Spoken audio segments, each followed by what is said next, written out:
আচ্ছা ওই ছেলেগুলা কে রে? ওরা অঙ্কুরে ইউনিভার্সিটির ছোট ভাই।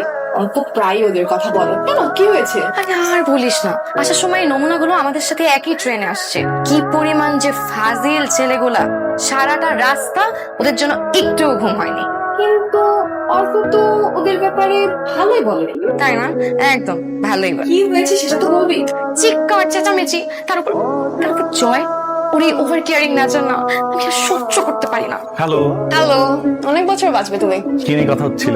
ট্রেনে তোমার হিরোগিরি নিয়েই কথা হচ্ছিল। আরে আমি তো পুরাই ওদের সাইজ করে দিচ্ছি। এখানে যদি কারো কোনো ঝামেলা হয় শুধু আমাকে বলবা। ওরা আমাকে যে ভয় পায়। এই 2টা বাজে, আমরা খেয়ে ফেলি। ঠিকঠাক সময় খাবার না খেলে আমার আবার বডি ফিটনেস ঠিক না। আসসালামু আলাইকুম। না না না, কোনো অসুবিধা নেই। না, একটু ফ্রেশ হয়ে তারপর। আচ্ছা, আমি নিয়ে আসছি, সমস্যা নেই। তাহলে তোরা ফ্রেশ। হ্যাঁ, আমি চলে এসেছি। হ্যাঁ, কি তুমিও যাও, তুমি কিন্তু দাঁড়িয়ে আছো কেন? তাই তো। আচ্ছা, খাওয়ার পর থেকে কেমন কেমন লাগছে? খাবারটা একটু কেমন ছিল না? হ্যাঁ তো মানে আমারও না কেমন যেন লাগতেছে। বিয়ে বাড়ির রান্না তো কখন না কখন করছে, আমার তো নষ্ট হয়ে গেছে। টার্গেটের পেনে আসতে বল। কিন্তু অনেকে এখনো খায় না, আবার দেখতেছে মাত্র।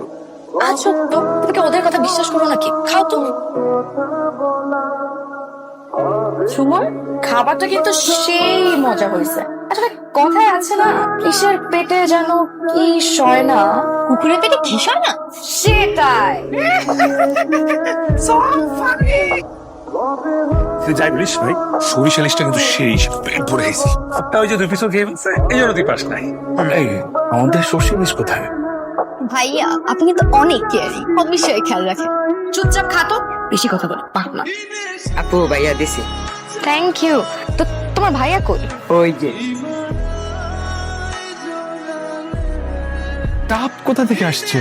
উপর থেকে। উপরে তো আম গাছ, আম গাছ থেকে ডাব পড়ছে। কিন্তু এই দোকানটা তো বন্ধ, এইটা খোলা আছে। আচ্ছা তোমরা একটু দাঁড়াও, আমি দেখি ফুচকালা মামা কোথায়। হ্যাঁ তুমি এত অস্থির হচ্ছ কেন? দোকান যেহেতু খোলা আছে, চলে আসবে।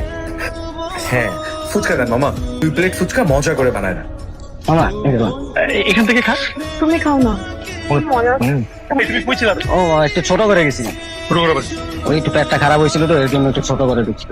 পেট খারাপ, হ্যাঁ, আবার দেখা দুটো পানি করতে হবে, ওদেরকে তো পানির অভাব, এর জন্য মনে করেন গানটাতে দিচ্ছেন।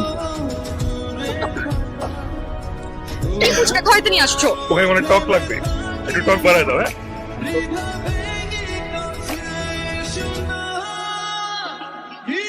আমার তো এখনো পেট ঠিক হয় নাই, 1 মিনিট অপেক্ষা করো।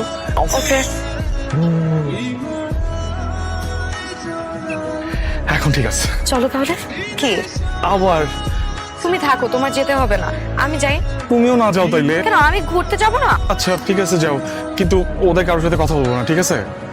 দেখো আমিও যেহেতু নেই, ওর টেক কেয়ার করার মতো কিন্তু কেউ নেই। ওকে, যাই তাহলে। চল তাহলে। হ্যাঁ হ্যাঁ হ্যাঁ, বাই। আপনি থেকে দেখতে যতটা সুন্দর তাতে বেশি সুন্দর। আচ্ছা, আপনি দূর থেকে দেখতে যতটা অভদ্র, কাছ থেকে তা না। সরি সকালের ব্যাপারটার জন্য। আরে কোনো ব্যাপার না, এটা বিয়ে বাড়ি, এগুলো না হলে মজা কোথায়? কথা বলি, কি টিপ পরেন? টিপ শাড়ি, পড়ি তো। লাল টিপ, লাল শাড়ি, লাল চুড়ি, তোকে মানাবে। জি। আপনি বাইরে দিয়ে যেমন, আপনি কিন্তু ভেতরে এমন না, জানেন তো? কেমন মনে হয় তাহলে? অনেক বেশি ইমোশনাল আপনি ভেতরে। তাই নাকি? এমন কেন মনে হলো? না আমি যেটা বলছি সত্যি কি নেক্সটটা বলেন। সত্যি। আর কি কি মনে হয় আমার ব্যাপারে? একটা জায়গায় যেহেতু ঘুরতে আসছি, এখন এগুলা বলে আপনাকে ভাবনা ফেলতেছি। পরে বলবো। এই আমার ছবি তুলে দেখটা। কি নিজের ব্যাপারে শুনতে আসছেন? কিভাবে বুঝলেন? আপনার চোখ দেখে বুঝে গেছি। আচ্ছা বলেন, আর কি কি মনে হয় আমাকে দেখলে? আপনার কনফিউজড সবকিছু নিয়ে, এমনকি নিজের ব্যাপারেও মাঝে মাঝে সিদ্ধান্ত নিতে। এটা অবশ্য সত্যি, অনেক ভেবে চিন্তা করেও ভুল ডিসিশনই নেই। তাই না? যদি একটা রাইট ডিসিশন আপনার লাইফ কিন্তু চেঞ্জ করে দিতে পারে। তারপর আরো বলেন। আরো আপনি মিশতে অনেক পছন্দ করেন, কথা বলতে, জানতে, শুধু এটার জন্য আপনি অনেক কথা শুনতে। হেই, সত্যি করে বলেন তো, আপনি কি আমাকে আগে থেকে চিনেন? এই জন্য কিন্তু আমি বলতে চাই, আরো শুনতে চাই।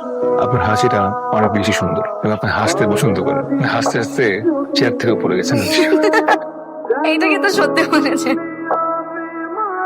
উঠতে হবে এখন। Sorry, are you okay? Yeah, I'm alright. আরেকবার দেই বা শিং গজাতে পারে। Are you serious 1 2 3